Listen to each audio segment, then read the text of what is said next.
Texas's offense has looked dreadful through 3 weeks. Initially, after week 1, I honestly thought to myself that it was Ohio State's defense combined with Manning just having a really bad off day due to being nervous.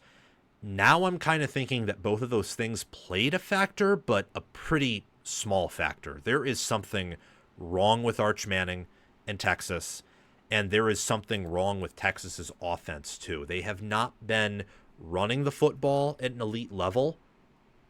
They haven't. They have not been passing the ball, obviously, at an elite level. Manning had 10 straight incompletions against UTEP. Before we resume this segment, some great and free ways to support this channel are liking the video, watching it all the way through, commenting your thoughts down below. I'd love to hear your analysis, sharing the video, subscribing to the channel, and also hitting the notification bell. That way you can get notified when we go live or release new content. And don't just hit the notification bell for the channel. That's very helpful. But what's also helpful and free and useful to you, if you are a diehard fan of a specific team and want to get notifications whenever I make content about a specific team, not just my content in general, well, we have playlists for every Power 4 college football team. So the notification bell on any of those playlists you are interested in. If you want to support the channel financially, there are ways to do so in the description, and you can sign up as a paid member. For Texas right now is 80, I think it's 83rd, 84th, 83rd in offensive efficiency per ESPN. We all know how Drew Aller has been playing, or at least those of us who follow the sport closely and watch garbage games, like Penn State's first 3 games, just to get an idea of who a team is. We know that Drew Aller has struggled. His struggles have looked nothing close to Arch Manning's. I mean, Manning has a problem. Texas's offense has a problem. And Shehan Jehariah, I hope that's how I pronounce his name. He has a wonderful account on Twitter. He is an analyst and writer for CBS Sports. Very good at what he does. I admire him. I respect him. I think his really breakthrough moment was writing about Texas Tech and Joey McGuire this preseason in a way that really empathized and related with Texas Tech fans and showed a positive perspective of Lubbock and the Red Raiders in a way that many just haven't seen before. He's wonderful at what he does. Recommend you follow him on Twitter. You can just Shehan Jehariah.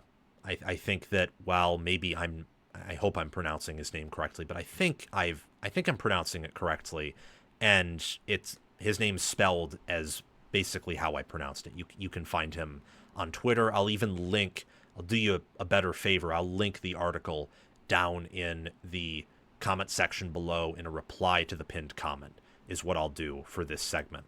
So the point that I'm trying to make here is, and the point that he makes in his article, is that a team with a coach that has called plays has not won a national title since Jimbo Fisher in 2013.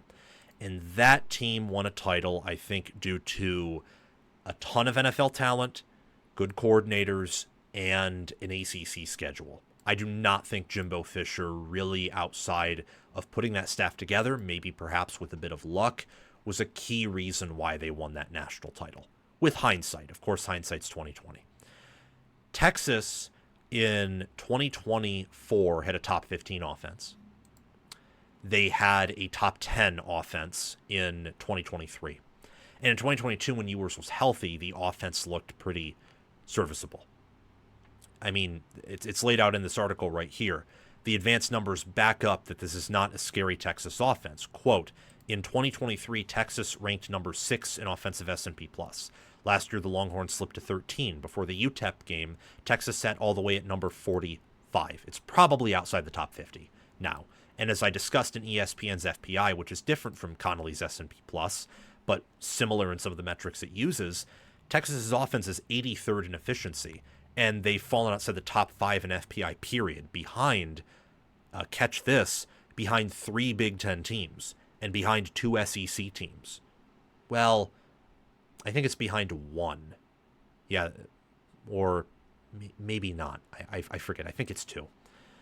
This is a disastrous season for Texas's offense so far. Manning has 579 passing yards. He's completing 55.3% of his throws, 6 touchdowns, 3 picks, a 128.8 passer rating, and a quarterback efficiency rating of 88th nationally, 49.6. His best game was against San Jose State. And if you factor in defense, and Ohio State's defense is simply good, so just top 15, top 20, which most certainly they are, that was probably his best game. It is crazy that his best game in terms of completion percentage is a 63.3 completion percentage. His receivers and him don't have chemistry. Ryan Wingo doesn't look like he's taken many steps forward. Andrews and Livingstone are their biggest targets right now because defenses are focusing on Wingo and DeAndre Moore Jr. The offensive line is, I would say, good, but not necessarily great, certainly not elite at this point. They better not waste this defense again. Last year's defense was wonderful. It was number 1 in America per FPI. I would say it was number 2, only behind Ohio State's. They have to fix this. Right now they're trying to pull the nose up on the airplane, and they have to, because if Manning continues to be this bad, you're not beating Georgia, you're not beating Oklahoma, and you may not beat Texas A&M either, even though that's at home. You could realistically go 8-4 if Manning plays this poorly, with big plays, with maybe you show up one day with your C effort and another good team brings their A game. Manning has just, I don't know what it is, but the offense looks broken. It looks like he's psyched out. My friend and Texas fan, actually, Texas graduate, Bald Father Betts, wonderful channel. You should check him out. He mentioned how he thinks on his channel, again, subscribe to his channel. It's Bald Father Betts. Logo is a white background with 2 black bees. I think he mentioned in his analysis that he thinks Manning is just psychologically broken right now. And he just needs to take a breather, and they need to figure out how to get him his confidence back. He's extremely inconsistent, but you see moments of arm strength and accuracy, along with moments of just disaster and him not knowing what to do or trying to force things. So I don't think he's injured. I just think he's broken, and he may be a little bit on the raw side, which he was last year. So his talent probably needs more development, and more importantly, he needs to calm down. When you're only scoring 24 points per game, which is 93rd for Texas, and you're scoring 0.172 points per play, which is 39th, that's just, it's not good, man. That's not good. Actually, I want to check that points per play. Maybe I wrote that down incorrectly, but Texas is just not good offensively right now. And the schedule won't get easier with Oklahoma, Georgia, and A&M. And with this defense, you're not guaranteed to have this caliber of defense every year. I think that with Simmons coming back next year, a lot of the transfers having eligibility, and how Texas continues to level up their recruiting, the defense probably will be this good or close to it next year. But you're not guaranteed that.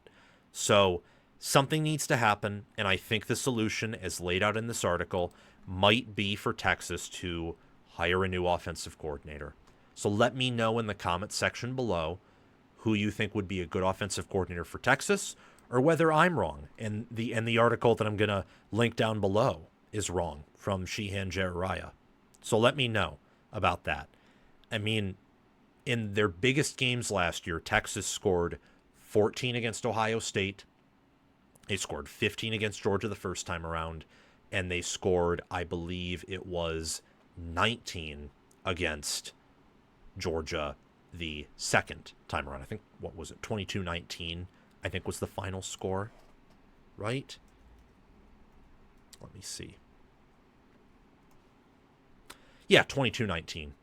Knew it. Just wanted to make sure that I didn't say anything incorrect. I mean, Ryan Day, play caller for Ohio State every year up until last year, and that helped him focus on more fundamental soundness and let Chip Kelly do the play calling, and that really helped, along with some other factors, of course, but that helped Ohio State win the national title. Let me know what you think down in the comment section below. I'd love to hear your thoughts.